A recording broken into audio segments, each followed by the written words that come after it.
যা শিকড় তত করে খিলেলামি এন্ড দুই চারটা ইংলিশ কত দিয়ে শুনি তুই কিরকম ইংলিশ জানস।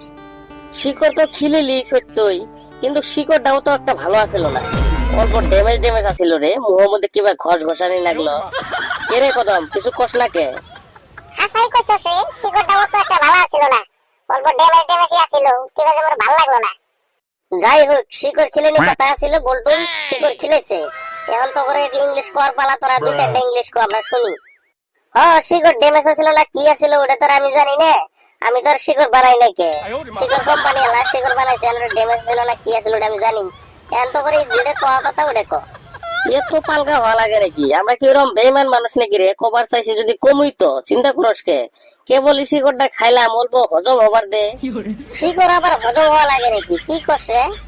আচ্ছা হবো, তোরা যদি সারবি না ইংলিশ কয় লাগবো। এ কদম দুই চারটা কয় দিত। কদম কব মানে? কদম ইংলিশ শিখছে নাকি? এ তোরা জানোসই না দি। হাসাই তো, আমরা তো কোনোদিন ভাবি নাই। তোকে ভাবার দরকারও নাই, আমরা দুইজনে ভাবছি ওটাই যথেষ্ট। মানে বুঝলাম না রে, কি কাহিনীটা কি কসেনি? কাহিনীটা হলো, যদি ইংলিশের কথা না বললেনি তাহলে তো বল্টু কোনোদিনও শিকড় খিলেতো না, কারণ বল্টু জি সিমরে গুয়ের মধ্যে এক টাকা বললে কামড় মারে তুলে। আজকে এতটা দিন হাতে যে ঘুরতাছি, খালি একটা টাকাও খিলেলো না, সবার কাছ থেকে খালি খা।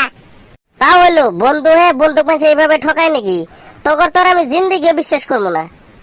আচ্ছা বিশ্বাস তো আর জিন্দগি করবি না, ফোনে তো যদি বিশ্বাস করি ফেলাইছস তাহলে আরেকটা কাম কর না। আমার তো আর মাথা খারাপও নাই যে তোর সাথে আবারই আমি তোকে ফান্দে পড়বো। আমি আর তোকে ফান্দে পড়তেছি না, আমি এর মধ্যে নাই। যাক গে, তাও যে আমি ফান্দে পড়ি নাই, আমাকে যে বাঁচাইছে আল্লাহ, এটাই ধন্যবাদ। র 2 দিন যাবার দে, তোকে ফেলাইতেছি র। আচ্ছা বল্টু, মনের মধ্যে কোনো দুঃখ কষ্ট নেস না, যা হবার হয়েছে, একটা শিকড়ি তো, বেশি বড় কথা না। আচ্ছা গেল্লা, সব কথা সব দেখি, আর একটা কথা বললাম, তোক বেনাউডি ওই চাষি দাবার ফেলাইছিল কে রে? দম আছে আমাকে দাওয়ার ফেলাবার? তাইলে তুই দূর বেড়ে এলি গে? ওই সম্মান থাকতে কি করছি। মানে কি সম্মান থাকতে আইছস, মানে কি হয়েছিল নাকি? এই আর কইস নে, রাস্তার মধ্যে খার থেই পেশাব করতেছি, তো চাষি আসি আমাকে জিজ্ঞাসা করলো, ভাইস্তে তোমার কি দেশের মধ্যে আইন জ্ঞান নাই? পরে তুই কি কইলি? আমিও কইলাম আইন জ্ঞান থাকবো না মানে, চারো মুড়ে দেখতেই তো আছেন আইন জ্ঞান কি ধরে থাকবো না। আর আইন জ্ঞানের কি হয়েছে, কি হয়েছে এটা কি কোন তো? তখন আমার কি কর জানস, তো তুমি যে খার থেকে পেশাব করতেছো পুলিশে ধরে না? এই জেলা কথা নেই, তুই দূর বেড়ে আয় বললি। না রে, কথাটা শুন আগে। আচ্ছা তাহলে ক। তারপরে আমি কইছি চাষি খারাপ পাবেন না, এই দেশের নিয়মই এড়ে, যার যারটা তাই তাই ধরে পেশাব করা লাগে। তারপরে কোনো কথা নাই বাতা নাই, হুদাই চাষি দিহি রাগ করতেছে, আমি ভালো কথা কইছি না কছিনি। তারপরে দিহি চাষির মন দিল তো একটা ভালো না, পরে আমি দেখে সম্মান থাকতে আমি দিয়ে বললাম। বান্দর, তাও তুই মনে তো কোনোদিন হার মানবি না রে? এ ইনো হার মানার কি কথা আছে রে? হইছে, তোর ফাড়া লেকচার বন্ধ কর। লো, আজকে এই চান্দের বেটা শিকড় খেলবো, যা শিকড় খাই গে। হ্যাঁ, আমার তো আর মাথা খারাপ হয়েছে তো, খালি আমি খিলামু, বল্টু খিলাবো, আর তোরা খালি বসতে বসতে খাবি। অবাক করস কে রে? প্রত্যেক দিনে কি খাবার চাই, একদিন খিলে? নাই, আমার কাছে কোনো টাকা পয়সা নাই, আমি কোন দিনে খিলামু?